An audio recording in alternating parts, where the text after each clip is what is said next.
परम पूज्य गुरुदेव परमानंद माता जी श्री वेद माता गायत्री का ध्यान करते हुए आज की कक्षा का शुभारंभ करेंगे। ओम स्वाहा तत्सवितुर्वरेण्यं भर्गो देवस्य धीमहि धियो यो नः प्रचोदयात्। गुरुर्ब्रह्मा गुरुर्विष्णु गुरुरेव महेश्वरः गुरुः साक्षात् परब्रह्म तस्मै श्री गुरवे नमः। अखण्डमण्डलाकारं व्याप्तं येन चराचरं तत्पदं दर्शितं येन तस्मै श्री गुरवे नमः। तस्मै श्री गुरवे नमः। अभी साथ का साधन करेंगे। आइए, आज का हमारा विषय गायत्री महाविज्ञान भाग 2। विषय का नाम है गायत्री संहिता, श्लोक 1 से 30। समय के मर्यादा को देखते हुए जितना होगा आज हम से कवर करेंगे जी। तो नारायण भैया प्रणाम, आप सहज हो तो प्रणाम सभी को, सभी भाई को प्रणाम। आइए, गुरुदेव माता जी के सानिध्य में इस स्वाध्याय समूह में उपस्थित सभी भाई बहनों को सादर प्रणाम करते हुए वाचन एवं सार प्रस्तुति की इस अपेक्षा के साथ आरंभ करने जा रहा हूँ कि कोई त्रुटि हो, भूल हो, इसे क्षमा करके मार्गदर्शन करने की कृपा करेंगे। आज के विषय का शीर्षक है गायत्री संहिता। श्लोक संख्या 1 से 30 तक का वाचन एवं सार प्रस्तुत करना है। गायत्री क्या है, सृष्टि की उत्पत्ति कैसे हुई, गायत्री उपासना से हमें क्या क्या मिलता है, भक्त वत्सला विश्व माता आदि शक्ति गायत्री भक्तों का किस प्रकार कल्याण करती है, इसी का वर्णन इन श्लोकों में के माध्यम से गुरुदेव ने किया है। बाकी प्रारंभ करते हैं। गायत्री संहिता। आदि शक्ति रीति विष्णुस्तामहं प्रणमामि सर्गः स्थिति विनाशश्च जायन्ते जगतो नया। आदि शक्ति इति विष्णोः ताम अहम प्रणमामि।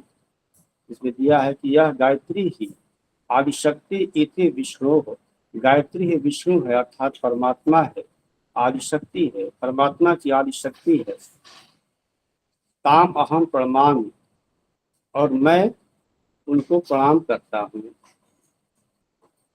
सर्ग स्थिति विनाशश्च, सर्ग स्थिति और विनाश के कारण अर्थात इसी शक्ति से संसार का निर्माण हुआ है, पालन होता है और विनाश होता है।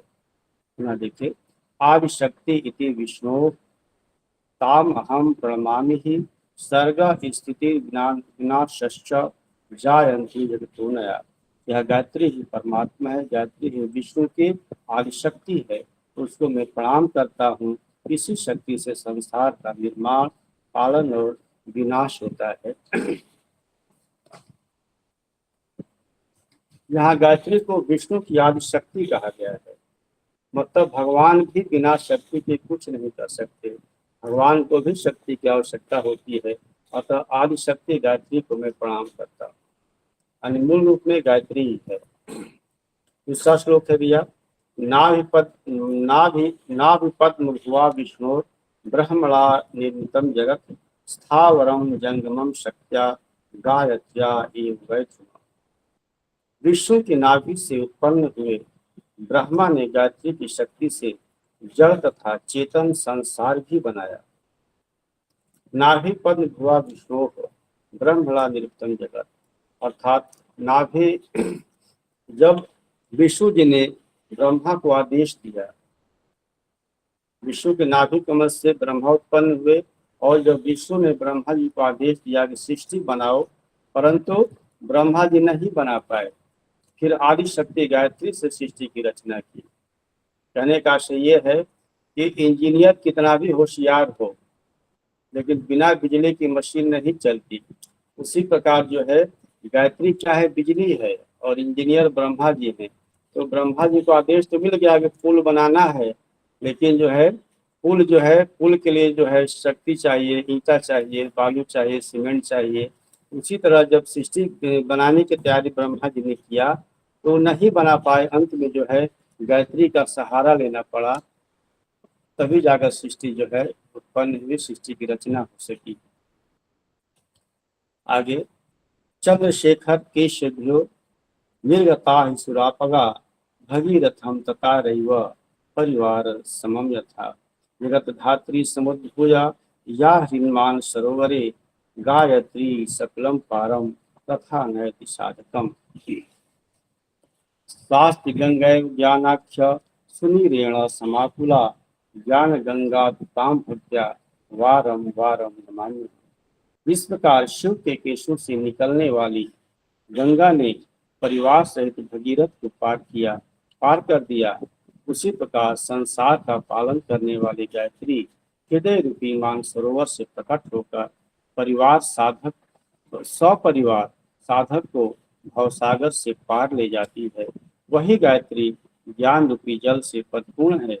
उस गंगा को मैं भक्ति से बार बार नमस्कार करता हूँ, प्रणाम करता हूँ। 106 में गुरुदेव कहते हैं, ऋषयो वेद शास्त्राणि सर्वे चैव महर्षयः श्रद्धया हृदि गायत्रीं धारयन्ति स्तुवन्ति च। ऋषयो वेद शास्त्राणि सर्वे च एव महर्षयः, अर्थात समस्त ऋषि, वेद शास्त्र और समस्त महर्षि गायत्री को श्रद्धा से हृदय में धारण करते हैं और उनकी स्तुति करते हैं, गायन करते हैं। पुनः देखें, ऋषयो वेद शास्त्राणि सर्वे चैव महर्षयः श्रद्धया हृदि गायत्रीं धारयन्ति स्तुवन्ति च। अर्थात समस्त ऋषि, शास्त्र, वेद शास्त्र, सर्वे च एव महर्षयः और सभी ऋषि महर्षि गायत्री को श्रद्धया हृदि गायत्रीं धारयन्ति, अर्थात श्रद्धा से अपने हृदय में गायत्री को धारण करते हैं और स्तुवन्ति च और स्तुति करते हैं, गायन करते हैं। अर्थात वशिष्ठ, विश्वामित्र जैसे जो बड़े ऋषि थे, वे भी गायत्री का जप करते थे, गायत्री उपासना करते थे। ह्रीं श्रीं क्लीं चेत रूपस्तु त्रिभिर्वालोक पालिनी भासते सत्यम लोके गायत्री तुंगात्मिका। ह्रीं श्रीं क्लीं इन तीनों रूपों में से संसार का पालन करने वाली त्रिगुणात्मक गायत्री संसार में निरंतर प्रकाशित होती है, ह्रीं क्लीं तीन जो है इनकी शक्ति है। कहने का मतलब है, ह्रीं का मतलब है लज्जा, शर्म, संस्कार, जो गलत कामों से हमें रोकती है। उपासक गायत्री के जो साधक उपासक है, उनको ह्रीं जो है गलत कार्य करने से रोकती है। श्रीं का मतलब है लक्ष्मी, धन, बरकत, अर्थात घर में सुख शांति मिलती है, सुख शांति की स्थापना होती है। क्लीं का मतलब है आकर्षक, प्रेम, ताकत, यानी दुश्मन भी दोस्त बन जाते हैं। ये तीनों गुण जो है, तीनों रूपों से संसार का पालन करने वाली त्रिगुणात्मक गति, इनको त्रिगुणात्मक गति कहा गया है, जो संसार में निरंतर प्रकाशित होती है। आगे, गायत्रैव मता माता वेदानां शास्त्र संपदां चत्वारोऽपि समुत्पन्ना वेदास्तस्या असंशय। शास्त्रों की संपत्ति रूप वेदों की माता गायत्री ही मानी जाती है। निश्चित ये चारों ही वेद इस गायत्री से उत्पन्न हुए हैं। गायत्री मता माता दिया है,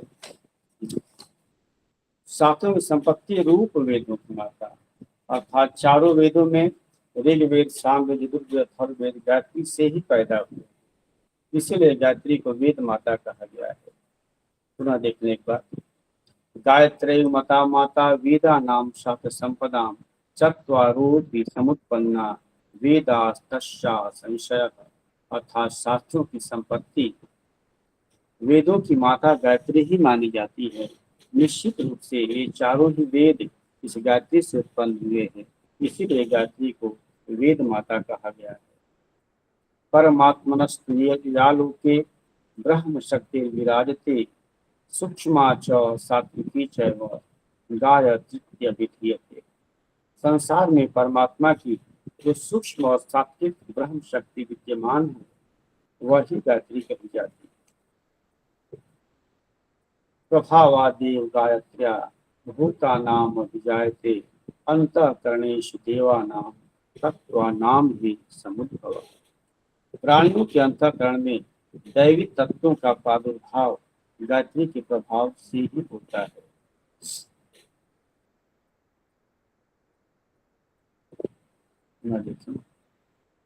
प्रभावात देव गायत्र्या प्रभावात एव गायत्र्या भूतानाम अभिजायते अंतःकरणेषु देवानाम तत्वानाम ही समुद्भव। अर्थात गायत्री के प्रभाव से ही इंसानों में जो सद्विचार हैं, जो अच्छे विचार उत्पन्न होते हैं, दैवी गुण उत्पन्न होते हैं, तो सब गायत्री का ही प्रभाव है और सब जो है गायत्री उपासक को प्राप्त होता है। गायत्री उपासना करणात् आत्मशक्ति विवर्धते प्राप्यते क्रम शुद्धस्य सामीप्यम परमात्मनः। गायत्री की उपासना करने से आत्मबल बढ़ता है, धीरे धीरे जन्म बंधन रहित परमात्मा की समीपता प्राप्त होती है।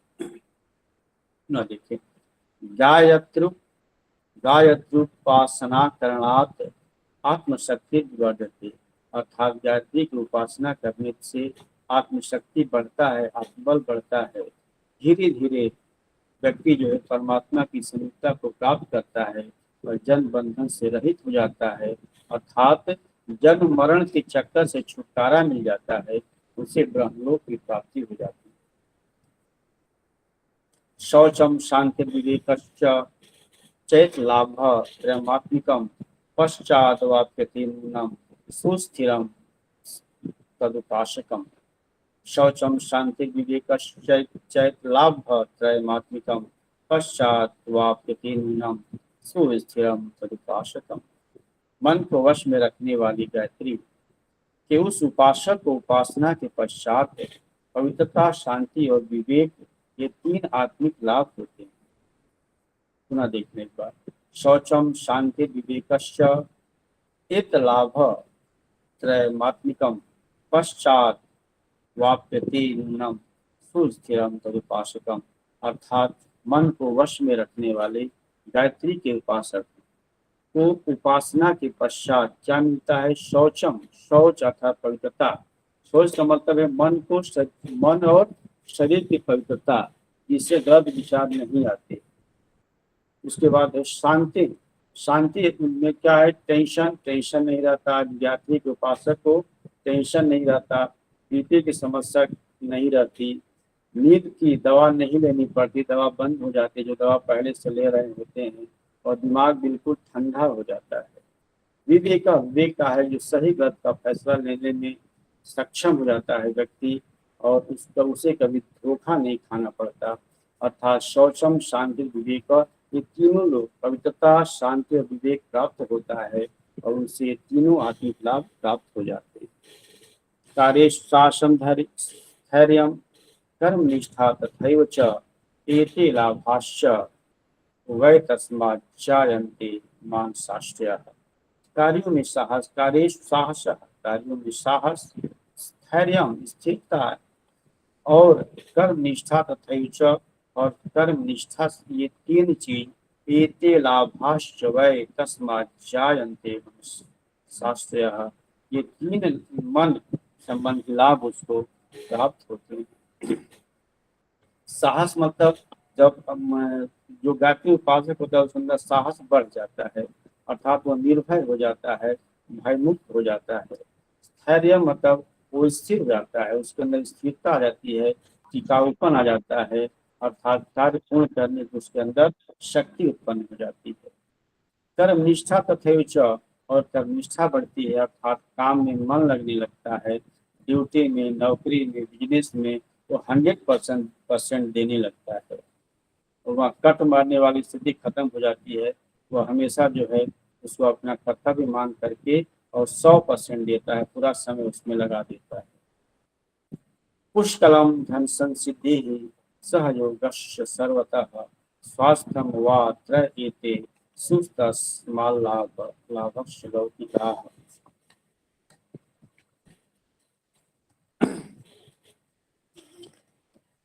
अर्थात संतोषजनक धन की वृद्धि, सब और सहयोग और स्वस्थता, ये तीन सांसारिक लाभ उससे उससे होते हैं। संतोषजनक धन की वृद्धि होती है, सबका सहयोग प्राप्त होने लगता है और बीमारी दूर हो जाती है, जिसे हॉस्पिटल जाने की स्थिति खत्म हो जाती है। ये तीनों सांसारिक लाभ उससे प्राप्त होते हैं। काठिन्यम विविधम घोरम ह्यपदा संहतिस्तथा शीघ्रम विनाशताम यान्ति विविधा विघ्नराशयः। गायत्री जप करने से, गायत्री उपासना करने से नाना प्रकार की घोर कठिनाई, काठिन्यम विविधम घोरम ह्यापदा ही आपदा, घोर कठिनाई और घोर विपत्तियों का समूह संहति तथा शीघ्रम विनाशताम यान्ति, वह शीघ्र ही विनाश हो जाता है, नष्ट होता जाते हैं। यान्ति विविधा विघ्न राशय, जो विविध प्रकार के जो विघ्नों के समूह होते हैं, जो कठिनाइयों के समूह होते हैं, वे भी शीघ्र ही नष्ट हो जाते हैं। पुनः देखने के बाद काठिन्यम विविधम घोरम ह्यपदाम संहतिस्तथा शीघ्रम विनाशताम यान्ति विविधा विघ्नराशयः।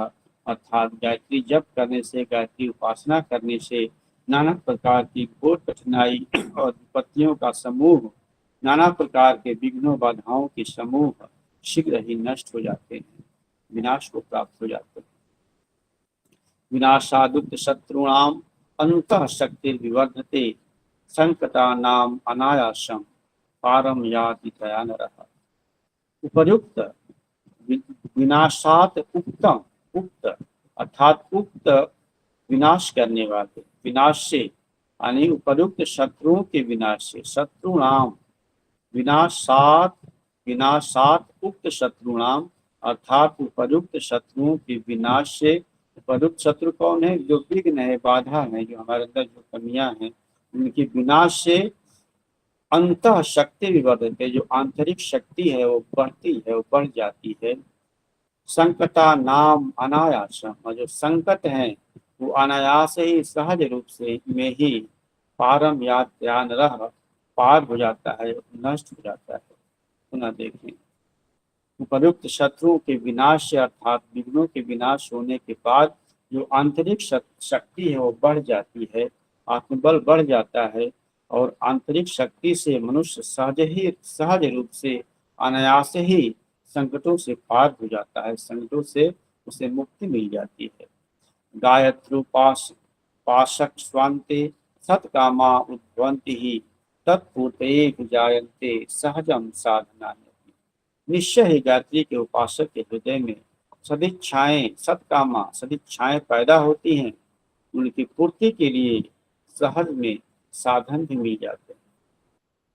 पुनः देखें, गायत्रोपासक स्वान्ते सत्कामा उद्भवन्ति ही अर्थात निश्चय रूप से जो गायत्री के उपासक होते हैं, उनके हृदय में सत्कामा उद्भवन्ति, सत्काम अच्छी इच्छाएं, सद्भावना जागृत होती है, पैदा होती है। तत्पूर्ते जायन्ते सहजम साधना नीति, और उनकी पूर्ति के लिए सहज रूप में अनायास ही साधन भी मिल जाते हैं, साधन भी प्राप्त हो जाते हैं। त्रुटया सर्वथा दोषा विघ्नायान्ति अदान्तता मानवो निर्भयम याति पूर्णोन्नति पथम तदा। त्रुटया सर्वथा दोषा विघ्नायान्ति अदान्तताम मानवो निर्भयम याति पूर्णोन्नति पथम तदा। जब सब प्रकार के दोष, भूलें और विघ्न विनाश को प्राप्त होते हैं, तब मनुष्य निर्भय होकर पूर्ण उन्नति के मार्ग पर चलता है। अर्थात दोष क्या है? जो भी हमारे अंदर जो काम, क्रोध, लोभ, मोह, मद, मत्सर, भय, आलस्य, जो भी हमारे अंदर जो दोष हैं, जब ये दोषों का जब विनाश हो जाता है तो सब समाप्त हो जाता है, मनुष्य निर्भय हो जाता है। और जब मनुष्य निर्भय होता है तो उसे पूर्ण उन्नति के मार्ग मार्ग मिल जाता है, प्रशस्त हो जाता है, वह उन्नति के मार्ग पर चल पड़ता है। बाह्या बाह्यं चाभ्यन्तरं त्वस्य नित्यं सन्मार्गामिनः उन्नतेरुभयं द्वारं यात् यात्युन्मुक्तकपाटताम्। बाह्यं चाभ्यन्तरं त्वस्य नित्यं सन्मार्गामिनः उन्नतेरुभयं द्वारं यान्ति मुक्तकपाटताम्। सर्वदा नित्यम सन्मार्गामिना अर्थात नित्य सन्मार्ग पर चलने वाले, सर्वदा सन्मार्ग पर चलने वाले ऐसे व्यक्ति के बाह्य च अभ्यंतर अर्थात बाह्य और भीतरी दोनों उन्नतेरुभयम द्वारम, दोनों उन्नति के द्वार खुल जाते हैं। उन्मुक्त कपाट ताम अर्थात उनके कपाट उन्मुक्त हो जाते हैं, उनके द्वार खुल जाते हैं। पुनः देखते हैं, सर्वदा सन्मार्ग पर चलने वाले ऐसे व्यक्ति अर्थात गायत्री के उपासक जो होते हैं, जो जो नित्य गामिना सन्मार्गामी होते हैं, हमेशा सन्मार्ग पर चलने वाले होते हैं, ऐसे व्यक्ति के बाह्य और भीतरी, बाहर और अंदर की दोनों तरफ जो है उन्नति के द्वार खुल जाते हैं। अतः स्वस्थेन चित्तेन श्रद्धया निष्ठया तथा कर्तव्या विरतम काले गायत्र्याः समुपासना। इसलिए श्रद्धा स्वतः स्वस्थेन चित्तेन, स्वस्थ चित्त से, श्रद्धया निष्ठया, श्रद्धा से निष्ठा से, तथा कर्तव्य अविरतम काले गायत्र्याः उपासना, प्रतिदिन जो निरंतर अविरत निरंतर ठीक समय पर गायत्री की उपासना करनी चाहिए। अर्थात गायत्री उपासक क्या करना चाहिए, गुरुदेव बताते हैं कि श्रद्धा से, निष्ठा से तथा स्वस्थ चित्त से प्रतिदिन निरंतर ठीक समय पर गायत्री की उपासना करनी चाहिए। अर्थात स्वस्थ चित्त से, श्रद्धा से, निष्ठा से एवं ठीक समय पर। ये गुरुदेव बताते हैं कि हमारा समय ठीक होना चाहिए। जिस तरह हम ब्रह्म मुहूर्त में उठ करके सभी जो है तो हम लोग सामूहिक साधना करते हैं, इसी तरह की जो है साधना जो है हमेशा उपासक को करनी चाहिए, साधक को करनी चाहिए। दयालु शक्ति संपन्ना माता बुद्धिमती यथा कल्याणम कुरुते ह्येव प्रेमणा बालस्य चात्मनः तथैव माता लोकानां गायत्री भक्तवत्सला विदधाति हितं नित्यं भक्तानां ध्रुवमात्मनः। जैसे दयालु शक्तिशालिनी और बुद्धियुक्त माता प्रेम से अपने बालक का कल्याण ही करती हैं, उसी प्रकार भक्तों पर प्यार करने वाली गायत्री संसार की माता है, वह अपने भक्तों की सर्वदा कल्याण ही करती है। दयालु शक्ति संपन्ना माता बुद्धिमती तथा कल्याणम कृते ह्येव प्रेमणा बलशात्मना। इसमें यही गुरुदेव कहते हैं जो दयालु माता प्रेम बस जो है बुद्धि से युक्त शक्तिशाली और बुद्धि युक्त माता प्रेम से अपने बालक का कल्याण भी करती है। अर्थात माता कभी अपने बालक पर नाखुश नहीं होती, उनका शत्रुता उसका भाव नहीं रखती। उसी प्रकार जो विश्व माता जो सद्भाव सद्ज्ञान की अधिष्ठात्री है, वो माँ भी भक्तों पर प्यार करने वाले माँ संसार की माता है, वह अपने भक्तों का सर्वदा कल्याण ही करती है और कल्याण कभी नहीं करती। कुर्वन्नपि तुतिर्लोके बालको मातरं प्रति यथा भवति कश्चिन्न तस्या अप्रीतिभाजनः। कुर्वन्नपि तुतिर्भक्तः क्वचित् गायत्रीपाशने न तथा फलमाप्नोति विपरीतम कदाचन। इस प्रकार संसार के माता के प्रति भूलें करता हुआ भी कोई बालक उस माता का शत्रु नहीं होता। उसी प्रकार गायत्री की उपासना करने में भूल करने पर कोई भक्त कभी भी विपरीत फल को नहीं प्राप्त। कहने का मतलब है कि माता जो है, जब बालक गलती करता है तो माता जो है उसको शत्रु नहीं मानती, शत्रु मान करके उसके विरोध में कोई काम नहीं करती। उसी प्रकार गायत्री माता की जो उपासना करने वाले जो उपासक हैं, उनसे भूल हो जाने पर भी, गलती हो जाने पर भी उसका फल कभी विपरीत नहीं होता, माँ हमेशा उनका कल्याण ही करती हैं, कभी उनके प्रति जो है वो नहीं पैदा होता। आगे देखें श्लोक संख्या 25। अक्षराणाम तु गायत्र्या गुम्फनम यस्त तद्विधम भवन्ति जागृतायेन सर्वा गुह्यास्तु ग्रंथया। अर्थात गायत्री के अक्षरों का गुंफन इस प्रकार हुआ है जिससे समस्त गुह्य ग्रंथियां जागृत हो जाती है। अक्षराणाम तो गायत्र्या अर्थात गायत्री के अक्षरों का गुंफनम ही अस्ति तत्विधम, गुंफन इस प्रकार तत्विधम इस प्रकार हुआ है कि भवन्ति जागृतायेन जिससे समस्त गुह्य ग्रंथियां सर्वा गुह्यास्त ग्रंथया सभी गुह्य ग्रंथियां जागृत हो जाती है अर्थात जो पावर सेंटर है वह जग जाता है, जागृत हो जाता है। जागृता ग्रंथस्त्वेताः सूक्ष्माः साधक मानसे दिव्य शक्ति समुद्भूतिं क्षिप्रम कुर्वन्ति संशया। अर्थात जागृत हुई ये सूक्ष्म यौगिक ग्रंथियां साधक के मन में निसंदेह शीघ्र ही दिव्य शक्तियों को पैदा कर देती है। जागृता ग्रंथस्त्विता सूक्ष्मा साधक मान से, अर्थात जब यह सूक्ष्म यौगिक ग्रंथियां साधक के मन में जब जागृत हो जाती है तब निसंदेह दिव्य शक्ति समुद्भूति क्षिप्रम, क्षिप्रम मतलब शीघ्र ही, कुर्वन्त संशयम अर्थात इसमें कोई संशय नहीं है, दिव्य शक्तियों को पैदा कर देती है। आगे जनयन्ति किते पुंसामीता वै दिव्य शक्तयः विविधान वै परिणामान भव्यान मंगल पूरितान। अर्थात ये दिव्य शक्तियां जनयन्ति किते पुंसाम एता वै दिव्य शक्तयः विविधान वै परिणामान भव्यान मंगल पूरितान।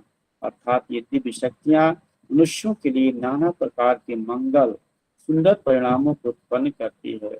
अर्थात जब इस तरह की स्थिति पैदा हो जाती है, परिणाम जब उत्पन्न होते हैं तो वहाँ अमंगल की एंट्री बिल्कुल बंद हो जाती है और वहाँ मंगल ही मंगल होने लगता है, अमंगल की स्थिति खत्म हो जाती है। मंत्रोच्चारणम कार्यम शुद्धमेवा प्रमादतः तदशक्तो जपे नित्यम सप्रणवास्तु व्याहृति। यहाँ कहते हैं गुरुदेव कि मंत्रोच्चारणम कार्यम शुद्धमेव अप्रमादतः, अर्थात आलस्य से प्रमाद से रहित होकर के गायत्री मंत्र का शुद्ध ही उच्चारण करना चाहिए। मंत्रोच्च उच्चारणम कार्यम शुद्धम एव अप्रमादतः, अर्थात आलस्य रहित होकर के गायत्री मंत्र का शुद्ध ही उच्चारण करना चाहिए। ऐसा जो करने में असमर्थ हो तद शक्तो तत् अशक्त हो, और जो इस ऐसा करने में अशक्त हो, जो ऐसा ना कर सके, जो असमर्थ हो, जपे नित्यम स प्रणव वास्तु व्याहृति, वे केवल प्रणव के साथ यानी ओम के साथ व्याहृतियों का जाप करे, यानी ओम भूर्भुवः स्वः का वह जाप करे। गुरुदेव कहते हैं कि आलस्य रहित होकर के, आलस प्रमाद को त्याग करके मंत्र को, गायत्री मंत्र का उच्चारण शुद्ध ही करना चाहिए। जो ऐसा करने में असमर्थ हो, जो ना कर सके, वे केवल प्रणव सहित ग्रंथियों का जाप करें। ओमिति प्रणव पूर्वम भूर्भुवः स्वः उत्तरम ईशोक्ता लघु गायत्री विद्वत वेद पंडित है। पहले प्रणव ओमिति प्रणव पूर्वम भूर्भुवः स्वः उत्तरम, पहले प्रणव का उच्चारण करना चाहिए, ओम का उच्चारण करना चाहिए। तत्पश्चात भूर्भुवः स्वः का यह पंचाक्षरी मंत्र को ओम भूर्भुवः स्वः को जपना चाहिए। जो विद्वत वीरवेद पंडित, जिसे विद्वानों ने लघु गायत्री कहा है, पंडितों ने लघु गायत्री कहा है। अर्थात पहले प्रणव का उच्चारण करे, ओम का उच्चारण करना चाहिए। तत्पश्चात भूर्भुवः स्वः का जो पंचाक्षरी मंत्र है, ओम भूर्भुवः स्वः, वेदज्ञ विद्वानों ने लघु गायत्री कहा है। अंतिम श्लोक है शुद्धम परिधानम आधाय, शुद्धम परिधानम आधाय शुद्धे वै वायुमंडले शुद्ध देह मनोभ्याम वै कार्या गायत उपासना। शुद्धम परिधानम आधाय अर्थात शुद्ध वस्त्रों को धारण करके, शुद्ध वै वायुमंडले और शुद्ध वायुमंडल में, शुद्ध देह मनोभ्याम वै और शुद्ध देह और मन के साथ अर्थात देह एवं मन को शुद्ध करके वह कार्य गायत्री उपासना, गायत्री की उपासना करनी चाहिए। पुनः देखें, शुद्धम परिधान माधाय शुद्धे वै वायुमंडले शुद्ध देह मनोभ्याम वै कार्य गायत्री उपासना अर्थात शुद्ध वस्त्रों की उदाहरण करके शुद्ध वायुमंडल में देह एवं मन को, शरीर एवं मन को शुद्ध करके गायत्री की उपासना करनी चाहिए। श्लोक पूरा हो गया भैया। सभी भाई बहनों को प्रणाम। कभी त्रुटि हो उसको जो है आप लोग क्षमा करने का प्रयास करिएगा। सभी को सादर प्रणाम। भैया बहुत बहुत अच्छा, धन्यवाद। बहुत बढ़िया, बहुत बढ़िया। ठीक है, कोई वही नहीं भैया, हम सब सीख रहे हैं साथ में। आपने इतना बढ़िया से इसका देखिए सार प्रस्तुति करके श्लोक को तोड़ तोड़ के तो समझाने का प्रयास किया है। मुझे उसको हिंदी अनुवाद के माध्यम से ऑलरेडी बताया, उसमें भी आपने शब्दों का आग्रह करते हुए शब्दों के अर्थ को तोड़ के जो बताने का प्रयास किया है। बहुत बहुत आभार भैया, बहुत ही सुंदर प्रयास रहा। तो आइए इसी कक्षा को, सत्र को आगे बढ़ाते हुए सभी से आग्रह है अपने विचार और प्रश्न अवश्य रखें। जी राहुल भैया, आपका हैंड रेज है। राम भैया, आप रख सकते हैं। सभी सौभाग्यशाली गायत्री साधकों को प्रणाम। भैया एक महीना चर्चा के लिए थोड़ा कुछ आरंभ करते हैं, फिर अन्य साधक भी अपनी अपनी बात रखेंगे। इसमें भैया गायत्री साधना हम सब लोग कर रहे हैं, और गायत्री साधना के जो लाभ हैं, गायत्री साधना का जो महत्व है, इसकी जो शक्ति है, इसके बारे में सभी वेद पुराण भरे पड़े हैं। हमारे महापुरुषों ने इसकी शक्ति को अपने अनुभवों से बताया है कि ये कितनी बड़ी शक्ति है, कि चारों वेद इसी के द्वारा। फिर भी भैया हम जैसे सामान्य साधक जो हैं, इसका वो लाभ नहीं प्राप्त कर पाते जो कि महापुरुषों को जो प्राप्त होता है। तो इसके पीछे क्या हमारी कमियां हो सकती हैं और किस तरीके से इसको बढ़ा सकते हैं, तो उसमें कुछ प्रमुख बिंदु हो तो सभी साधकों में से जो मार्गदर्शन करना चाहता हूँ। पहले हम लोग ये देखते हैं इसमें कि इसमें ऐसी कौन सी त्रुटियां हो जाती है जो उसका पूरा लाभ नहीं मिल पाता। तो इस पर अगर कोई अपने विचार रखना चाहे तो बड़ी प्रसन्नता होगी। और फिर उसके बाद चाहूंगा कि चर्चा हो कि इसको हम लोग और किस तरीके से इसमें और अच्छे तरीके से और इसका हम ज्यादा से ज्यादा लाभ कैसे प्राप्त कर सकते हैं, ऐसे कौन से वो अनुभव है, वो ऐसे कौन से तरीके हैं, जो छोटे छोटे उपाय हैं कि जो साधना में जो सावधानी रखते हुए हम लोग इसका ज्यादा से ज्यादा लाभ प्राप्त कर सकते हैं। तो इस विषय में भैया आदरणीय श्री ओम नारायण भाई साहब हैं, आज इन्होंने बहुत अच्छा सुंदर इसका किया है सार प्रस्तुतिकरण और वाचन। तो भैया से निवेदन करना चाहूंगा कि भैया थोड़ा सा इसमें अपने अनुभव, क्योंकि आप एक वरिष्ठ साधक हैं, तो थोड़ा सा इसमें हम सभी को मार्गदर्शन करें कि गायत्री साधना का ज्यादा से ज्यादा लाभ किस प्रकार हमें प्राप्त हो सके। जी भैया।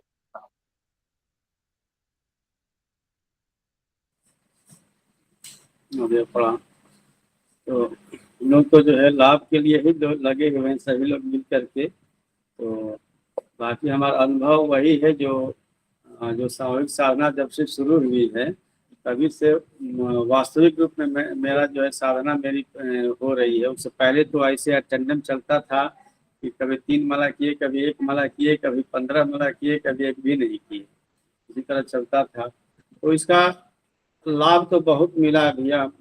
सबसे पहला लाभ ये है कि हम लोगों को बिल्कुल शांति प्राप्त, इसमें दिया भी है शांति के लिए, शांति प्राप्त होता है गायत्री से जो है। तो शांति मिला है, साहस इससे बढ़ता है, धैर्य स्थिरता बढ़ती है, कर्मनिष्ठा बढ़ती है।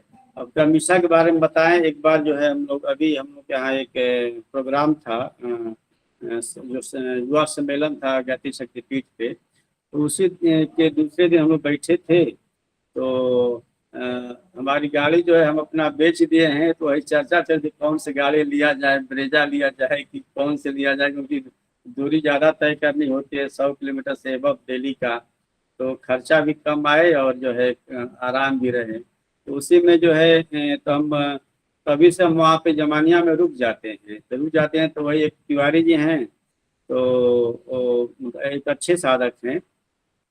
तो कहे कि भैया आप जिले में रहते फिर भी रुक जाते हैं तो अच्छी बात नहीं है। आप तो जो संस्था प्रमुख हैं, आपको कौन टोकने वाला है, तब भी क्यों रुकते हैं। तो हम कहे कि ये बताइए कि हम जो है लोगों के टोकने के लिए नहीं नहीं हम जाते, कोई टोक देगा इसलिए जाते हैं कि हमारा जो है जो सिद्धांत है, आखिर हम लोग जो है डेली जो है इतने माला जप करते हैं, यदि हम अपना कर्तव्य का निर्वहन ही ना करें तो फिर क्या मतलब इस जप करने का, कोई लाभ नहीं है। तो उन्होंने बड़ा फिर तो बड़ा प्रभावित हुए। तो फिर दूसरे दिन मिले 3-4 दिन बाद, तो कहे कि भैया हमको 3 दिन नींद नहीं आई, 3 दिन से वही रात में आप ही की बात बार बार आ रही थी। तो हम भी कह रहे थे कि भाई इतना जप करते हैं, सांझे को हर 6 महीने पे जाते हैं, लेकिन हमारी साधना पक नहीं रही है, हमको साधना में कोई लाभ नहीं मिलता है, शांति नहीं मिल रही है, क्यों नहीं हो रहा है। और हम आप जो है कोई टोकने वाला नहीं है, तो आप फिर भी आप वहाँ रहते हैं कि भाई हम विद्यालय जाने में लेट ना हो जाए, कोई दिक्कत ना हो, और इतना खर्चा करने के लिए आप तैयार रहते हैं कि 700-800 रुपये का डेली आप पेट्रोल जला के जाते हैं। और हम लोग क्या करते हैं कि बगले में है और कट मारने का हम लोग बंक मारने के चक्कर में लगे रहते हैं कि सब सप्ताह में अधिक से अधिक जो है कट मार लें। और आज हमको बड़ा एहसास हुआ कि इसीलिए जो हमारी साधना जो है पूर्ण नहीं हो रही है, उसका लाभ हमको नहीं दिख रहा है। उसी दिन से भैया हम बंद कर दिए, और हमारे साथ में रहने वाले 2-3 लोग भी, उनको भी मैंने प्रोत्साहित किया, वो भी जो है कट मारना छोड़ दिए। तो हमारे बगल में एक और लड़का है, तो जो गायत्री शक्तिपीठ में कोषाध्यक्ष है, उन्हीं का के सुपुत्र है, तो वो भी उसी रास्ते पे चल रहा था, वो भी छोड़ दिया। वो भी कहा कि भैया हम भी छोड़ दिए, अब रोज हम लोग जो है अपने मेडिकल विभाग में हैं, अब हॉस्पिटल हम लोग रोज जाते हैं, एक दिन भी गैप नहीं कर रहे, बिना छुट्टी का जो है गैप नहीं करते हैं। तो अब ये इस तरह का जो है लाभ मिल रहा है, तो शांति तो है ही है। हमारा कॉलेज भी आप जानते हैं कि जो है कई बार हम बताए गए हैं कि वहाँ पर सारे उल्टे लोग वहीं पे हैं, इतने नेता परेता के जो सारे जितने फर्जी हैं सब वही हैं, गुंडा बदमाश सब वही हैं, और सबको जो है हमको सबके ऊपर कमान करके ले चलना है, प्यार से समझा के ऐसे करके। और बहुत बढ़िया से व्यवस्था चल जा रही है, इसमें कोई दो राय नहीं, दिक्कत नहीं हो रही इस समय। पहले जब मैं प्रिंसिपल का चार्ज लिया तो लोग कहते थे कि इनसे 6 महीना यहाँ पे चला नहीं पाएंगे, 6 महीने। तो अब वही कहते हैं कि इन्हें के बस की बात है, दूसरे से नहीं चलेगा। ज्यादा जितने भूत प्रेत हैं सब हमारे यहाँ ही हैं जितने, तो भूत प्रेतों को लेकर चलना जो है गायत्री का जो है उपासक ही या गुरुदेव का शिष्य ही ऐसा काम कर सकता है, और जो है झगड़ा करने से और बाकी से संभव नहीं हो पाएगा। तो ये लाभ हमको मिलता है भैया कि सबको हम भूत प्रेत सभी हमारे अब बिल्कुल नतमस्तक हो गए हैं, और सभी लोग प्रेम सब काम करते हैं, और हमें कुछ कहना नहीं पड़ता, बस इशारा करते हैं और सब काम चलता रहता है। और केवल माँ भगवती की ही जो है कृपा है, बाकी कुछ नहीं है। बाकी हमारा सरल स्वभाव है, तो इसका जो है लाभ लेने के चक्कर में तो स्टाफ रहेगा, फिर भी जो है गायत्री की शक्ति प्रभाव है कि काम हो रहा है। यही छोटा मोटा अनुभव है हमारा, और पूरा विश्वास है, गुरुदेव डंडा लेके साथ में खड़े रहते हैं हम लोगों के, और कोई काम हम लोगों का रुकता नहीं है और ना ही रुकेगा। यही उपासना का लाभ हमको दिखता है। बाकी हमारे वरिष्ठ जन हैं, ये जो शंभू भैया हैं, सब लोग हैं, अपनी बात रखेंगे। तो आपको प्रणाम भैया। मेरे पास माने हैंड रेज की सुविधा नहीं है। अखंड ज्योति अगस्त 26 में पेज नंबर 13 पर मैंने आज पढ़ा है, साधना का तात्पर्य केवल ध्यान या जप से नहीं है, बल्कि यह एक जीवन पद्धति है जिसमें विचार, आचरण और व्यवहार की शुद्धि शामिल है।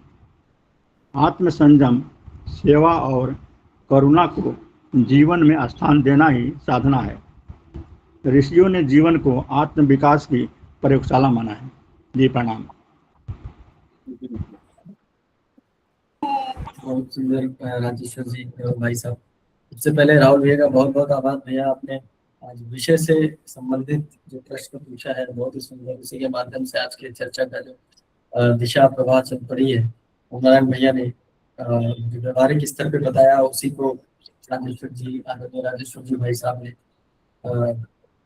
पुस्तक से रिलेट करके बताया कि गुरुजी ने उसी संबंध में क्या लिखा है कि हम जो साधना कर रहे हैं वो आचरण में उतर रही है कि नहीं, व्यवहार में है कि नहीं।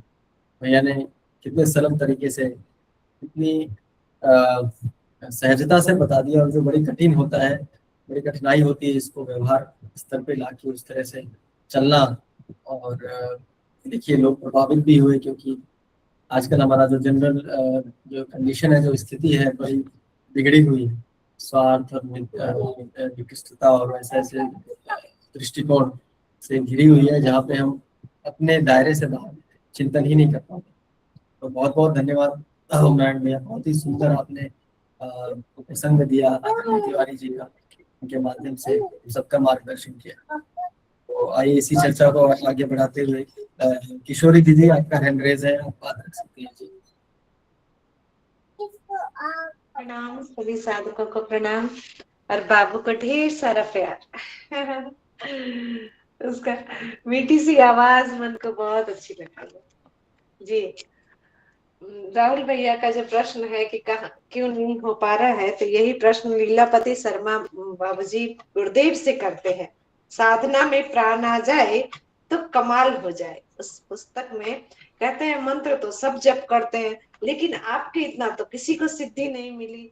तो वो लीलापति शर्मा जी गुरुदेव से पूछते हैं, तो गुरुदेव कहते हैं बेटा पहले जिह्वा पर कंट्रोल करना पड़ता है ना, जिह्वा को पहले ठीक करना पड़ता है, कसना पड़ता है ना। उन्होंने जो गुरुदेव ने किया ना भोजन में, वो क्या हम लोग कर पाते हैं उतना? साधना नहीं, पहले वहां हो जाता है। उसके बाद ये मंत्र जो है वो सिर्फ जिह्वा और ओठों तक है बेटा, या अंदर तक जा रही है? हृदय से वो निकल रही है, या सिर्फ जिह्वा और ओठों तक जल्दी जल्दी माला पूरा हो रही है? इस पर डिपेंड करता है। इसलिए उसमें प्राण नहीं आ रहा है। क्या हमारे अंदर देवस्य आ रहा है? देवताओं के गुण आ रहे हैं क्या? क्या हमारा क्रोध पर कंट्रोल हो गया? क्या हमारे अंदर त्याग की भावना आई? जो दिन भर दे रहे हैं भगवान, दिन भर दे रहे हैं। सूर्य भगवान, चंद्रमा, नदियां, पेड़ पौधे, सब कुछ, हवाएं हर पल दे रही है, लेकिन कभी नहीं कह रही है कि मैं तुम्हें दे रहा हूं, मैं तुम्हें दे रहा हूं।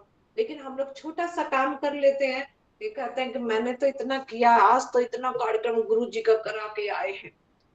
कहाँ कमी हमारे अंदर कहाँ हो रही है? देवस्य जिस दिन धारण हो जाएगा, जिस दिन सविता को हम वर्ण कर लेंगे, उस तेज को, उस ओज को, कि जो तुम हो वही मैं हूँ, और वो हर पल श्री भगवान दे रहे हैं, वो कभी नहीं कहते कि मैं दे रहा हूँ कुछ भी। तो ये भाव जब हम सबके अंदर आ जाएगा, जब स्वार्थ पड़ता स्वाहा हो जाएगी यज्ञ के साथ, तब वो सधेगा भैया। प्रणाम भैया, और भी लोग।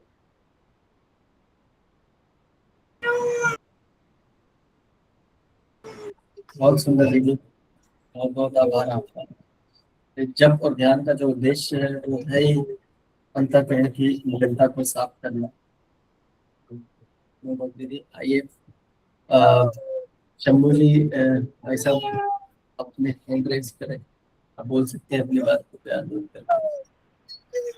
जी भाई, सभी भाई बहनों को आदर प्रणाम। भैया, गायत्री जब से जो फलित होना है या जो लाभ की बात है, हम लोग भी बहुत दिनों से जब कर रहे थे, जुड़े हुए थे, नौकरी में भी थे, फिर भी अपना समय निकाल कर जब करते थे। ठीक अनियमितता होती है। इधर बहुत सौभाग्य से मनोज जी का सानिध्य हुआ और बाबूजी के पास पहुँचे, तो वहाँ से जो यात्रा शुरू हुई और अमन भैया का जो मार्गदर्शन शुरू हुआ, ये जो काम शुरू हुआ है साधना और ये स्वाध्याय, ये हम निश्चित है कि जीवन में हम लोग को यह बहुत बड़ा लाभ हो रहा है और आगे होने वाला है। बाकी बात है, एक बार हम पहले ही पढ़े हुए थे, लेकिन नहीं उसको पालन कर पाते थे। नियत समय और नियत स्थान पर अगर उपासना होती है तो उसका फल कई गुना मिलता है। ऐसा अभी नियत संख्या भी। नियत संख्या। और हम लोग इसे टीम में जुड़ने से ये सध रहा है कि नियत समय और नियत स्थान अपना और नियत संख्या के अनुसार जो हम लोग कर रहे हैं, निश्चित रूप से हम लोग का लाभ ले रहे हैं। और बाबू जी का जो पंचकोश की जो बात बताई गई है, तो जब तो हम लोग ये जमीन को उर्वरा करने के लिए ही कर रहे हैं, और अगर एकाग्रता होती है जमीन की, मनोभूमि को हम लोग कितना उर्वरा बना पाए हैं, तब जाकर हम लोग शास्त्रीय साधना का इस पर प्रयोग करेंगे और लाभ लेंगे।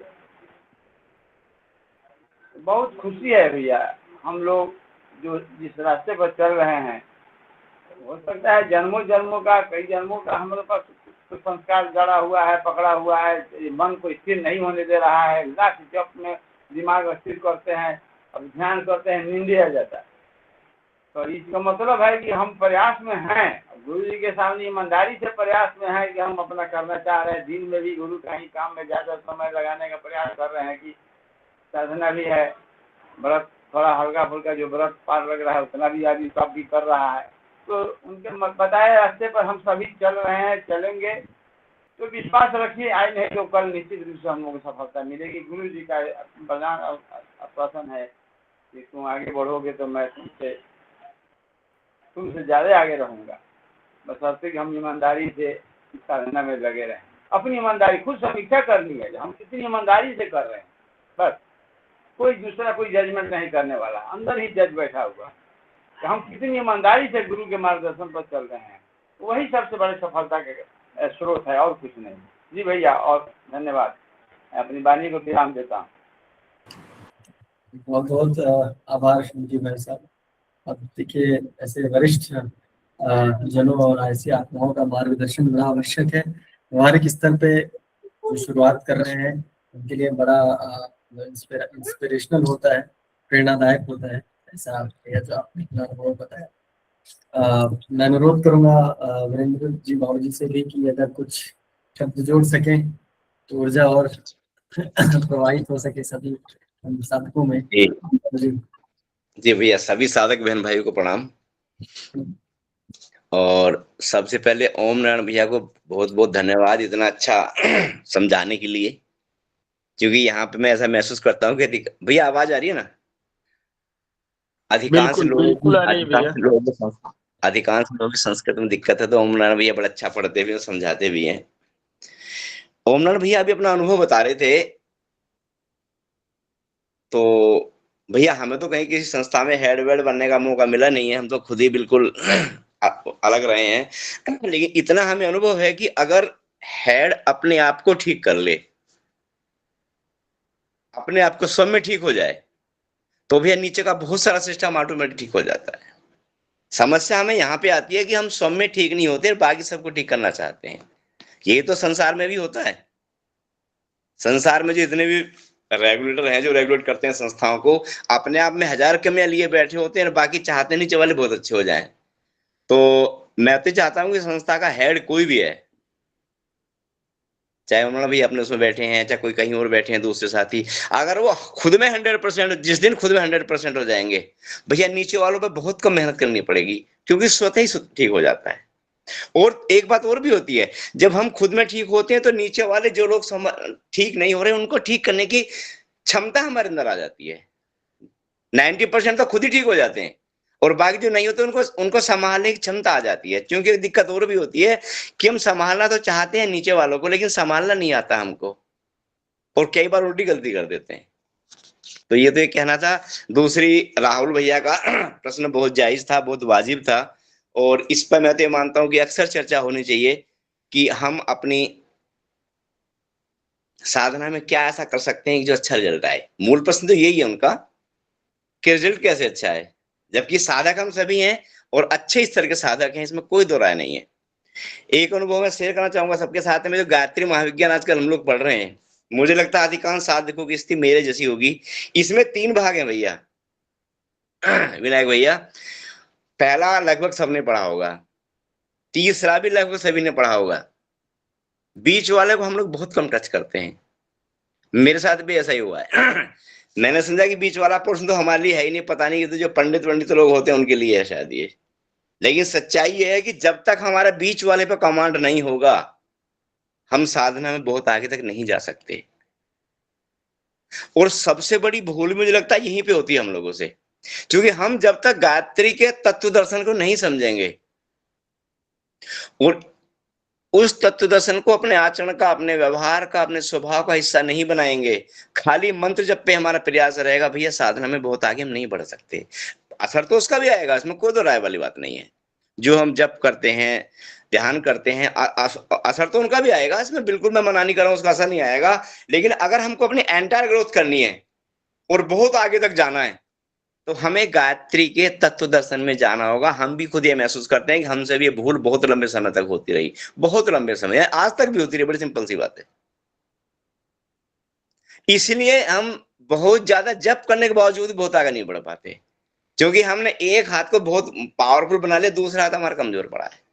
अब देखिए, जो गायत्री स्मृति अभी पीछे हम लोगों ने पढ़ी थी, गायत्री स्मृति, सुभाष जी से मेरी कई बार बात हुई है, क्योंकि हमारा सौभाग्य हमारे पास में ही रहते हैं, इसी शहर में ही। वो भी पीछे भी बता रहे थे क्लास में कि हमने 2 साल तक गायत्री स्मृति का अनुष्ठान किया। अनुष्ठान का उसमें जप नहीं करना होता, लेकिन 24 अक्षरों की जो व्याख्या गुरुदेव ने दी है, वो माने कि 24 सिद्धांत गुरुदेव दे रहे हैं, उसमें 24 प्रिंसिपल दे रहे हैं कि हमें इनको अपने जीवन में उतारना चाहिए, समझना चाहिए। अब थोड़ा सा मैं अगर थोड़ा सा पीछे हट के देखें,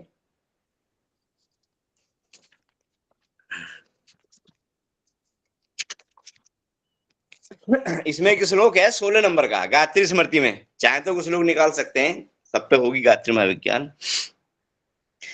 ये मैं खाली 2 श्लोकों की व्याख्या आपको समझाने का प्रयास करूंगा, जो मुझे बड़े अच्छे लगे। केवल 2 श्लोक। 16 नंबर के श्लोक में गुरुदेव बता रहे हैं कि महेश्वर, मैं अक्षर की व्याख्या कर रहे हैं कि महेश्वर से विज्ञाय नियम न्याय संयुक्तान तस्य सत्ताम च स्वीकुर्वन् करुणा तमुपास्यते। अभी पीछे इसकी व्याख्या पढ़ी थी हमने। तो इसमें कह रहे हैं गुरुदेव कि परमात्मा के न्यायपूर्ण नियमों को समझकर, किसको समझकर? परमात्मा के न्यायपूर्ण नियम को समझकर उसकी सत्ता को स्वीकारते हुए कम से कम उस परमात्मा की उपासना करें। अब मैं सोचता हूं कि अब भी इसमें उतनी पकड़ नहीं बन पाई होगी हमारी, जितनी पकड़ हमारी बन जानी चाहिए। इसमें आगे गुरुदेव कहते हैं कि परमात्मा के नियम न्यायपूर्ण है, सृष्टि में उसके प्रधान 2 ही कार्य हैं। पहला क्या है? संसार को नियमबद्ध रखना, यानी संसार को एक सिस्टम में रखना, और दूसरा कर्मों का न्याय अनुकूल फल देना। इसके अलावा परमात्मा तीसरा कोई काम नहीं करता। हम कितने दुख में हैं, कितने सुख में, इससे परमात्मा कोई लेना नहीं है, क्योंकि परमात्मा कारण भी नहीं है उसमें, हमारे ही अपने कर्म कारण है।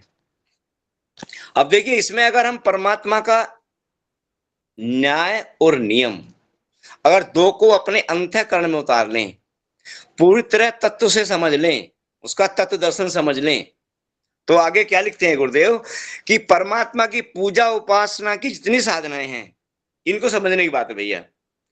परमात्मा की पूजा उपासना की जितनी साधनाएं हैं, जितने कर्म कांड हैं, उनका तात्पर्य सिर्फ यह है कि साधक परमात्मा के अस्तित्व पर, उसकी सर्वज्ञता और उसकी व्यापकता पर विश्वास करे। यहां हमसे चूक होती है।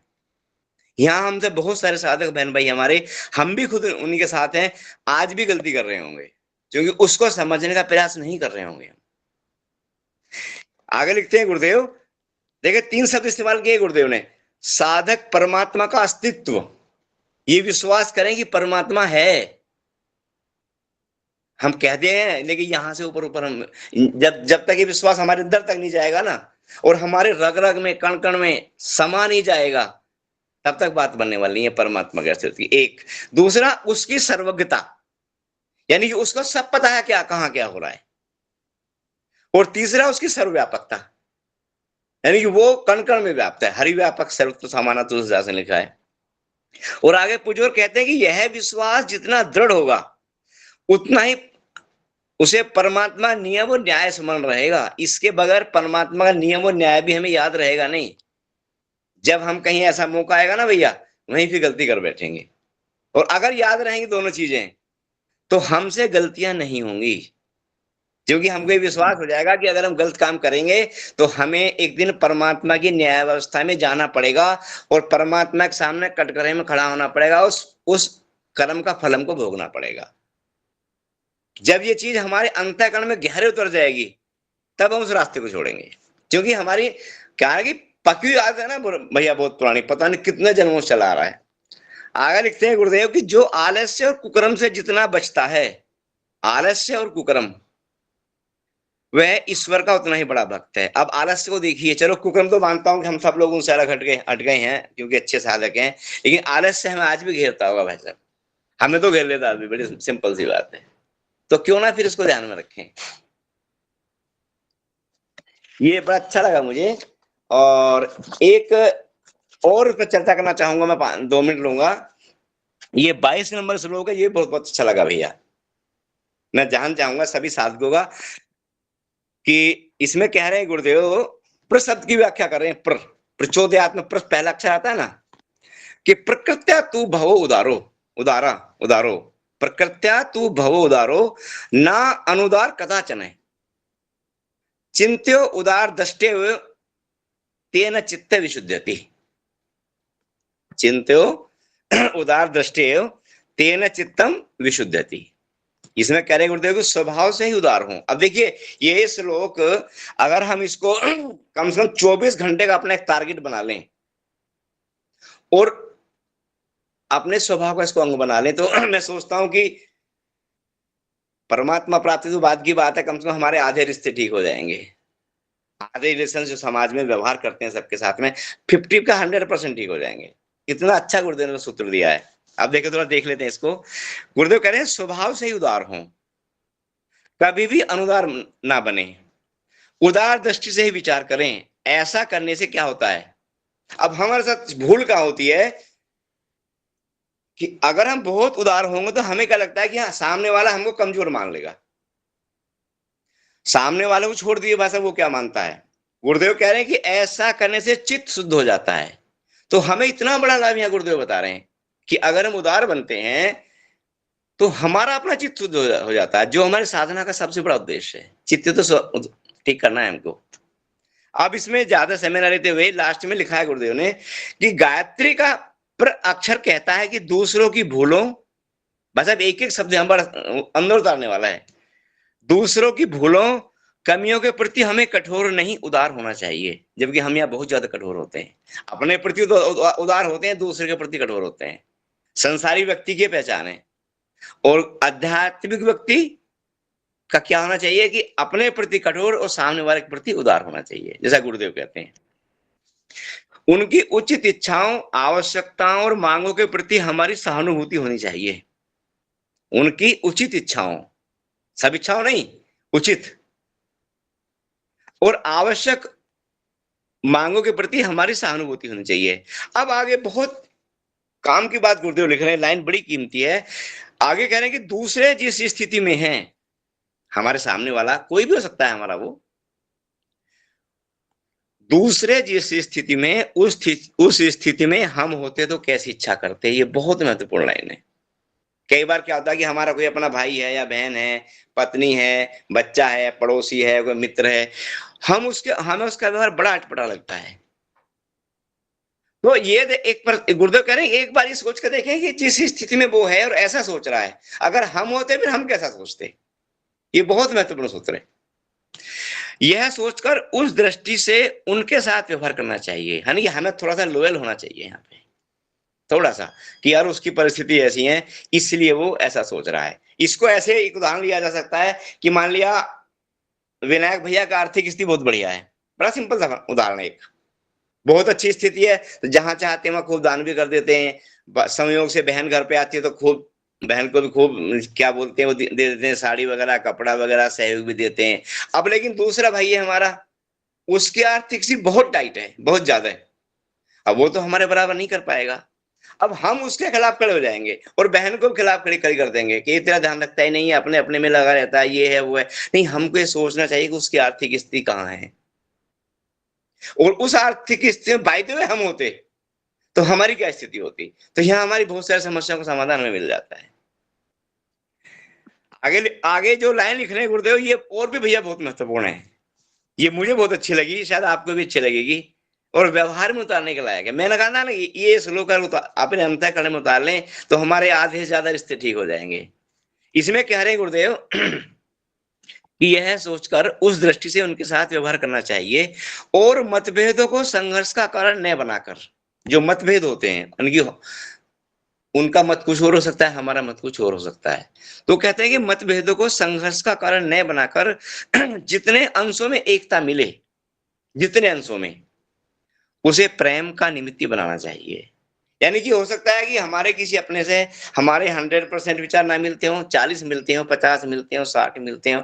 गुरुदेव सर करें कि उतने मिला के बाकी संबंध प्रेम पूर्वक रखें। जिन विषयों पे उनकी हमारी नहीं पड़ती उन पर भी दुश्मनी करने की आवश्यकता नहीं है। जितने मिल रहे मिलाएं, बाकी अपना आराम से प्यार से रहें। तो भैया मेरा मानना यह है, सुभाष जी की बात मुझे अब से पहले से बड़ी अच्छी लगती है। वो ये कहते हैं कि गायत्री, ये जो 24 श्लोक हैं इनको हमें अपने व्यवहार का हिस्सा बनाना चाहिए।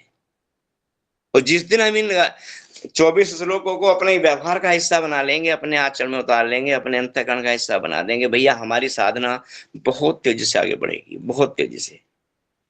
तो यही बात मुझे कहती भैया, तो जो गायत्री स्मृति है इसमें हमें बहुत ज्यादा फोकस करना चाहिए। देखिए गुरुदेव ने गायत्री स्मृति, गायत्री उपनिषद, गायत्री रामायण, ये सारे नंबर बीच वाले उसमें गायत्री महाग्रंथों में रखे हैं।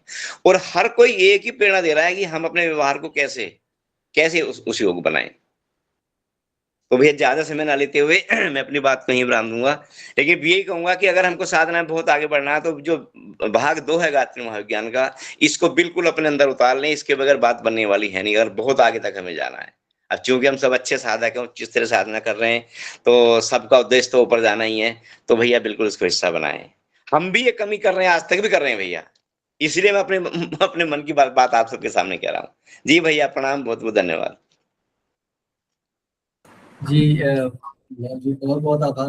देखिए आपने अपने अनुभव के माध्यम से आपने जिस स्तर से, जिस ग्रेविटी से, जितनी क्लोजली उसको पढ़ा है गायत्री स्मृति को, और आपने इस तरह से वापस उसकी पुनरावृत्ति की है। और एक चीज तो क्लियर कर दिया बाबूजी कि हमें वो श्लोक जीवन में उतारने की और फिर से उसको पढ़ के पुनः चिंतन मनन करने की बहुत आवश्यकता है। ये भाग 2, और ये बात सही है, ये ऐसा भाग है जो हमेशा छूता रहता है। 1 और 3 हो जाता है। तो ज्यादा समय न लेते हुए बाबूजी बहुत बहुत धन्यवाद। राहुल भैया का बहुत बहुत आभार, आदरणीय नारायण भैया का बहुत बहुत आभार आज वाचन और प्रस्तुति करने के लिए, और आज कक्षा को नई दिशा देने के लिए बहुत आभार। तो आइए इसी के साथ, शांति मंत्र के साथ आज के सत्र का समापन करेंगे। ओम शांति शांति शांति। ओम सभी को सभी का सभी साधक भाई बहनों सभी को साधकों को प्रणाम, शुभरात्रि। बहुत बढ़िया आज का ठीक ठाक है। को प्रणाम, नारायण भैया को बहुत बहुत धन्यवाद। सभी भाई बहनों को प्रणाम, को प्रणाम। सभी साधकों को प्रणाम। सुरेंद्र भैया को भी बहुत बहुत धन्यवाद। जी भैया धन्यवाद। सभी को प्रणाम, बहुत बहुत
सभी को